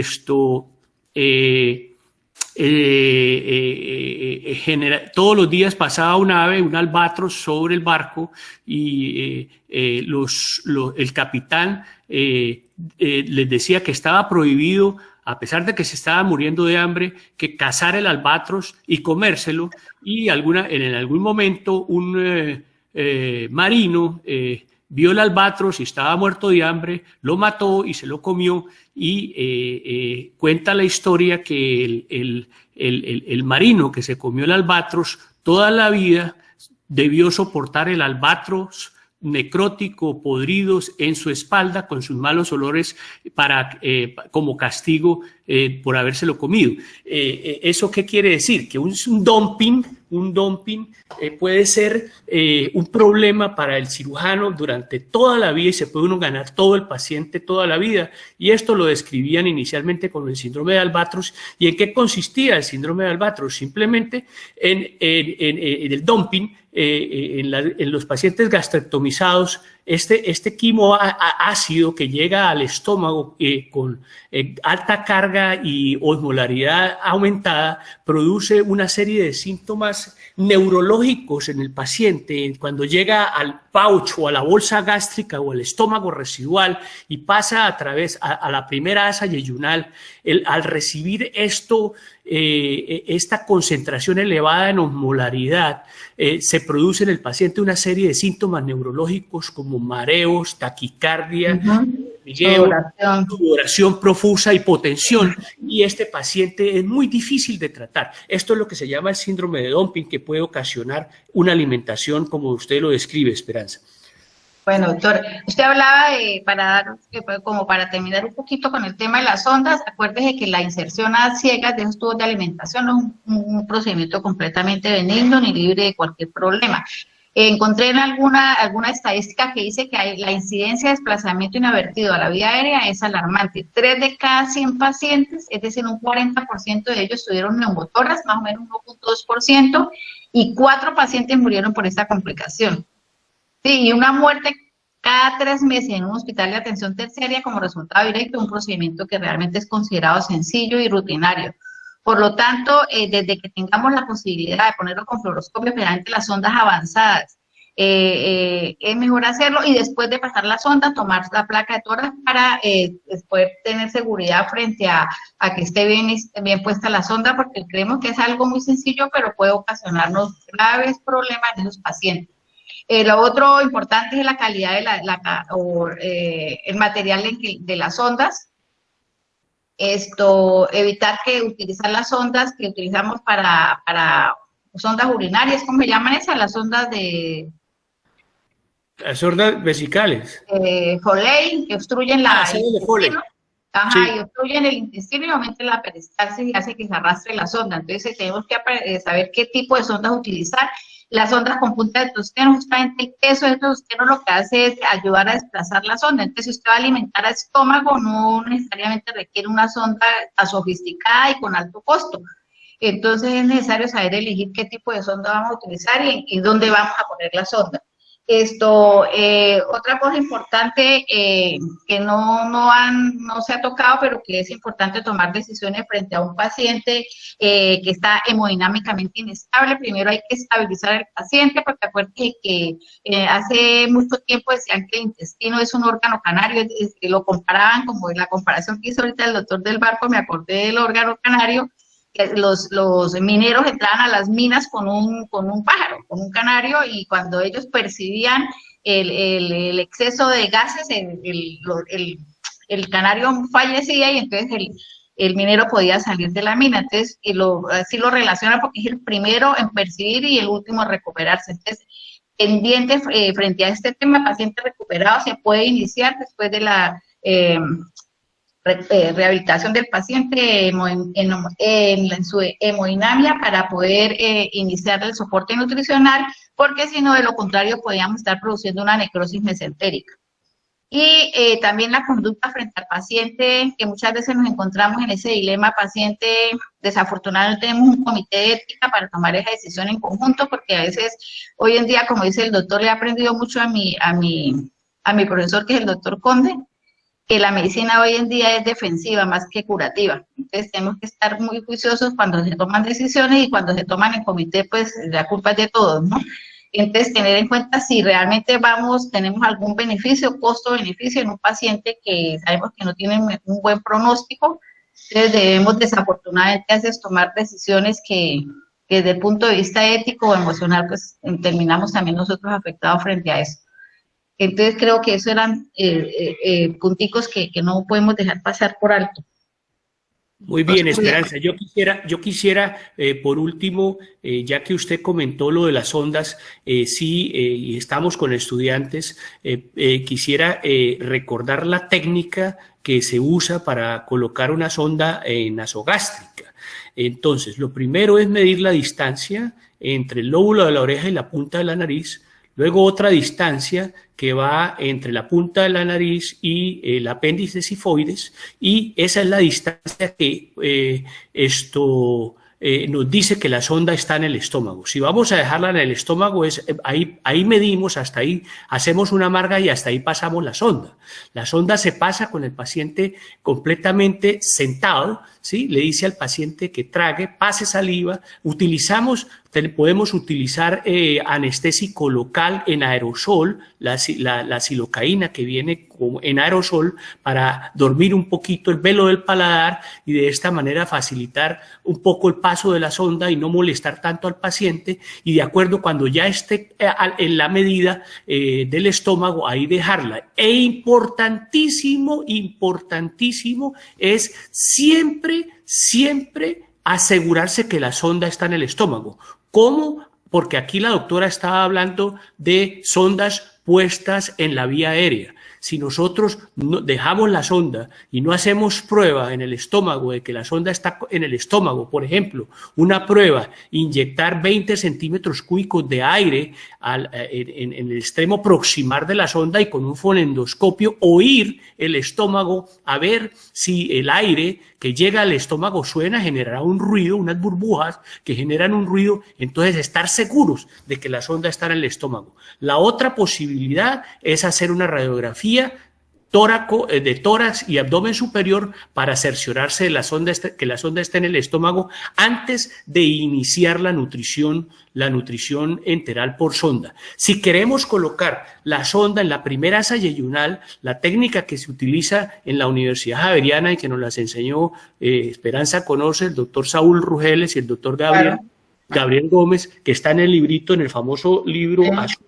azul de terapia nutricional y metabólica en el paciente quirúrgico, hacemos la misma técnica de la sonda en el estómago con las mismas medidas, pero marcamos otra 15 centímetros más proximales, de tal manera que distalmente va a avanzar 15 centímetros más. Entonces, una vez el paciente, la sonda esté en el estómago, lo ponemos en posición de cúbito lateral derecho, ¿sí? Y antes le hemos aplicado una ampolla de 10 miligramos de metoclopramida para facilitar el peristaltismo gástrico, y como habló la doctora, las sondas que vamos a utilizar en la primera asa yeyunal tienen una punta de tuxteno que es nada más que y nada menos que un peso que facilita el arrastre de la sonda por peristaltismo. Entonces, con el peristaltismo del estómago puesto, con la metoclopramida, con el decúbito lateral derecho del paciente, introducimos esos 15 centímetros más una vez el paciente esté en decúbito lateral derecho y lo dejamos allí. Uno siente, y ellos lo describen así, que sienten el paso de la sonda a través del píloro. Yo no sé de qué manera, pero antes de ayer o ayer leí nuevamente la técnica y dicen que siente el paso de la punta de la sonda a través del píloro. Una vez esté allí, dejan el paciente en decúbito lateral derecho y la sonda solita, por el peso del tuxteno, migra hasta la primera asa yeyunal. Una vez, ya después de unas 2 horas de haber puesto la sonda, entonces llevamos a este paciente a rayos X para mirar la posición de la sonda y comprobar que esté en la primera alza yeyunal. Entonces, importantísimo la verificación de la posición de la sonda. No dejar sondas, si ha pasado, y la doctora Esperanza nos lo dice, sondas en el árbol respiratorio y no tomamos placa de toras de control y cometemos el error de iniciar precozmente una alimentación por sonda y le estamos echando toda la comida al árbol bronquial y vamos a agravar a este paciente, incluso generarle la muerte por aspiración de material alimenticio. Entonces, eso era lo que les quería decir, Esperanza. Yo le agradezco muchísimo su presencia, me parece que es valiosa en estos momentos para estos muchachos y pues bueno, si no hay más preguntas, nos despedimos. Pues doctor, una cosita, saber elegir las características o conocer las características de la sonda, ¿no? Acuérdese que las de poliuretano son más compatibles, son menos riesgo de infecciones, tienen mayor duración y puede ser más fácil en su posición, mientras las de PVC son rígidas y ocasionan mayores perforaciones. Las de silicona también se dificulta un poquito la colocación. Y saber la longitud dependiendo de donde vayamos a colocar la sonda. Si es de una nasogástrica hasta de unos 90-91 centímetros, ¿cierto, doctor? Creo que esa es la característica de longitud y lo mismo la intestinal está hasta, creo que hay sondas hasta de 114-115 centímetros. Sí, y saber el calibre, acuérdate que esas son medidas con Freiss, grado Freiss, que son las nasogástricas, puede ser de 10 a 14 o de la gastrostomía de 18 a 24 y las de yeyunostomías hasta 10, de 8 a 10.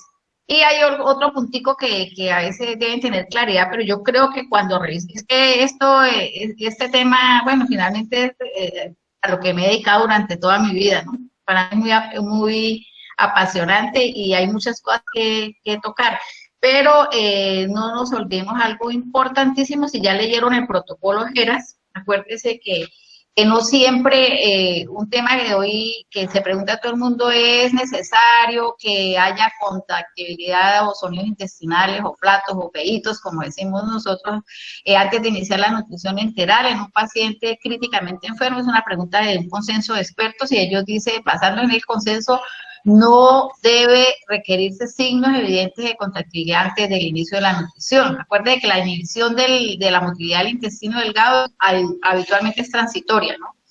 El estómago se recupera más o menos de entre 24 a 48 horas, mientras que el colon se puede recuperar de 48 a 72 horas. Entonces, anteriormente, cuando empezábamos aquí nuestro trabajo en el hospital, era importante auscultar al paciente a ver si el paciente tenía ruido. Si no tenía ruido, no le podemos dar, no podemos iniciar, y hoy en día realmente eso no es tan importante como la clínica del paciente. Ahora, si el paciente está distendido, el paciente está vomitando, presenta dolor, pues obviamente hay que ser más prudentes en el inicio de la vía oral, pero no demorarnos y contribuir a esa iatrogenia que seguramente nosotros somos culpables de esto. Entonces creo que ahí finaliza la parte de los soportes, pues ese es un tema larguito y sería como tema de otra oportunidad, doctor. Sí, señora, gracias, Esperanza. Ya que nombró el protocolo ERAS, yo se lo nombré a Carlos Eduardo y a Juan José cuando estábamos preparando esta charla. La semana pasada tuvimos un encuentro preliminar donde hablamos, donde ellos me presentaron y me dijeron en lo que íbamos a presentar hoy. O sea que esta charla fue preparada. Les agradezco a Carlos Eduardo y a Juan José la intervención. Me parece que fue buena. Y hablamos del protocolo ERAS. Yo pienso que en otros grupos que me vaya a tocar a mí, porque ya el nuevo grupo que me tocó, a partir de mañana vamos a empezar con otros temas de urgencias quirúrgicas. Vamos a hablar de ese protocolo ERAS, que es muy importante y usted siempre nos lo ha inculcado en el servicio de cirugía y me parece que es importante. Simplemente es aquello de la cirugía segura y lo que ya antes llamaban el fast track surgery, que es cirugía de corta estancia hospitalaria, donde hay que tener en cuenta, de acuerdo a este protocolo que se utilizó y se inició inició con cirugía de colon y recto, tener en cuenta los anestésicos que vamos a utilizar, los antieméticos que vamos a utilizar, no dejar sondas, no dejar drenes, iniciar lo que usted dice con vía oral precoz al paciente, saber utilizar los analgésicos posoperatorios, saber utilizar los antieméticos adecuados, no utilizar opiácidos, utilizar anestesia peridural como analgesia posoperatoria como en cirugías grandes, y utilizar más que todo paracetamol y ketorolaco como métodos de analgesia. Todo esto yo pienso que en el próximo grupo que me toque vamos a revisar este protocolo ERAS, porque en realidad usted, Esperanza, nos lo ha insistido mucho, yo ya lo he leído, ya después de tanta carreta que usted me ha echado, me parece que es valiosísimo dentro del manejo del paciente quirúrgico. Entonces creo que voy a revisarlo con los estudiantes, con los próximos estudiantes, los temas del protocolo ERAS. Y muchas gracias, Esperanza, por su presencia, por sus enseñanzas. Lo importante, doctor, ¿por qué insisto frente a esto? Porque hoy en día realmente hay mucha evidencia de que no es necesario dejar al paciente aguantando hambre tanto tiempo posoperatorios. Y tenemos que tener herramientas actualizadas donde nos ayudan, nos soportan esta teoría. Y la podemos debatir con aquellos médicos que todavía insisten en dejar al pobre paciente y 3 días y 4 días y 5 días y dejar con agüitas aromáticas y 1 día y 2 días y 3 días con agüitas aromáticas. No debemos empezar y como estar actualizados y saber cómo podemos defender esta teoría que realmente va a traer muchos beneficios. El uso del chicle, que también es algo importante. El chicle tiene como un efecto ficticio a nivel del cerebro, hace que se rompa ese hilo prontamente. Entonces es importante, deambulación precoz, darle chicle cuando los pacientes están en hilo. Eso nos ha salvado a varios pacientes de reintervenciones quirúrgicas y menos ondas y todo lo que el doctor les tocó en ese momento. Cuidado con la sobrecarga de líquidos y inicio precoz de la nutrición.